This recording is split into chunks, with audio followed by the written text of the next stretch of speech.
د الغاشیه مبارکه سوره چې د قرآن عظیم الشان اتاتیاومه سوره ده په مکې معظمې کې را نازله شوې ده. 26 مبارک آیاتونه لري. پښتو ترجمه یې له لومړي آیت څخه اورئ.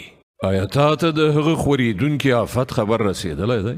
ځینې مخونه به په هغه ورځ ترېدلي وي، سخت زیار ایستونکي ستړي کېدونکي به وي، په سخت ګرم اور کې سوځېدونکي به وي. د خوټېدلې چینې اوبه به هغو ته د څښلو دپاره ورکړی کېږي.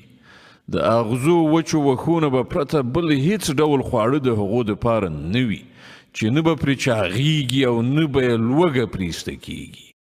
ځینې مخونه به په هغه ورځ کې اراضه وي، په خپلو کړو به خوشحاله وي، په لوړ مقامه جنت کې به وي.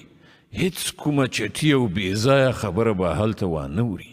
په هغه کې به چینې بهیږي، په هغه کې به لوړه د ناستې ځایونه وي، ډکې پیالې به ایښودل شوي وي، پر پړ بالښتونه به قطار قطار ایښي وي او ښکلي فرشونه به غوړېدلي وي.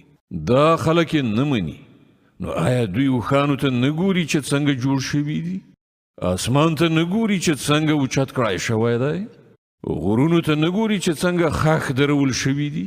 او ځمکې ته نه ګوري چې څنګه غوړول شوې ده؟ ښه نو ای پیغمبره، نصیحت کوه. ته یوازې نصیحت کوونکی یې، هیڅ پر هغو زور زیاتی کوونکی نه یې.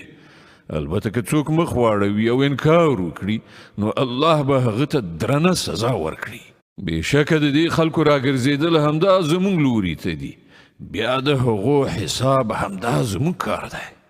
الله ستر رښتیا ویونکی دی.